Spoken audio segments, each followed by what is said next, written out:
This race is between House African Americans and field African Americans. And the field African Americans are going for Donald Trump.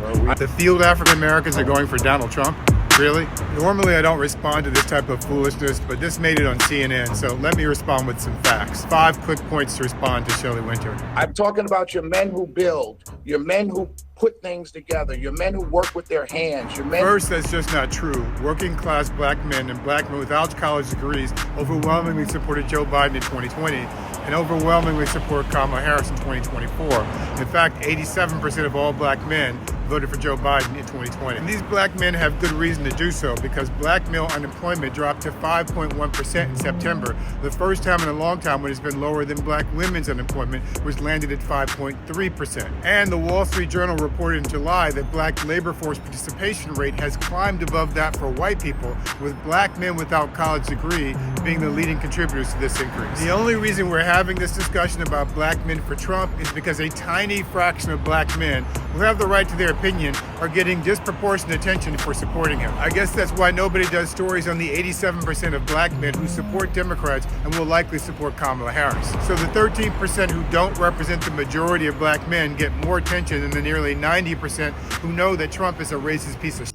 The real challenge with Democrats is not black men, it's white men, who voted 57% for Trump. By the way, do you think white men are overwhelmingly voting for Trump because he supports black people? They are voting for him because he protects white supremacy. And let's not forget white women who voted 53% for Trump in 2020 and even voted for him over a white woman in 2016. Second, don't drag Brother Malcolm into this conversation to justify your unpopular political views. A reference to great Malcolm X. Malcolm was not a Democrat or a Republican. He hated both parties. And he had every reason to do so in his time because millions of black people voted Republican from 1865 to 1960 until the Republican Party abandoned them in 1964. And millions of black people in Malcolm's time distrusted the Democratic Party because it's been its first 100 years from 1828 to 1928 defending slavery and segregation and only slowly started to allow black people in 1932 with FDR, but even then took another 35 years to pass any civil rights laws. Malcolm, who changed his name to El-Haj Malik al-Shabazz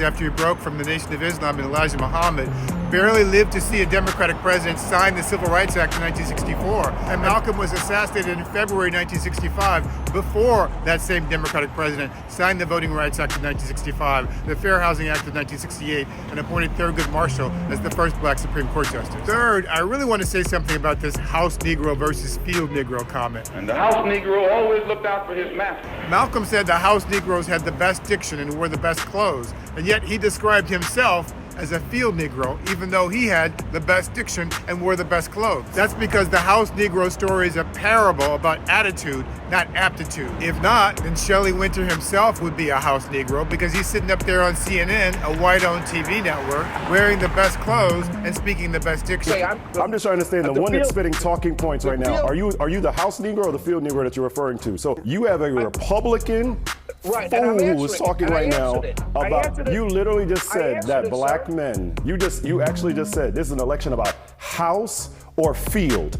This is the nonsense that we are listening to right now by those that are supporting Donald Trump.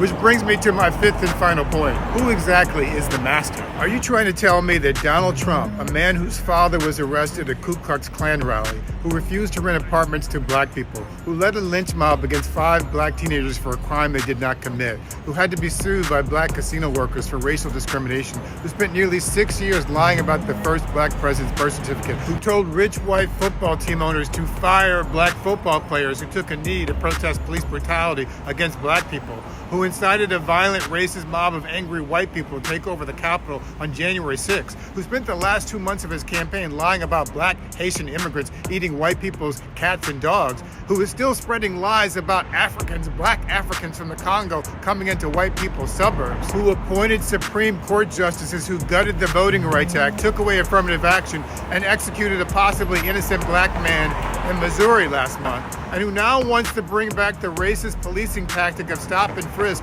and give cops immunity from prosecution. That white man is black people's savior and the black woman running against him is the master? As Malcolm X would say, that's some tricky logic.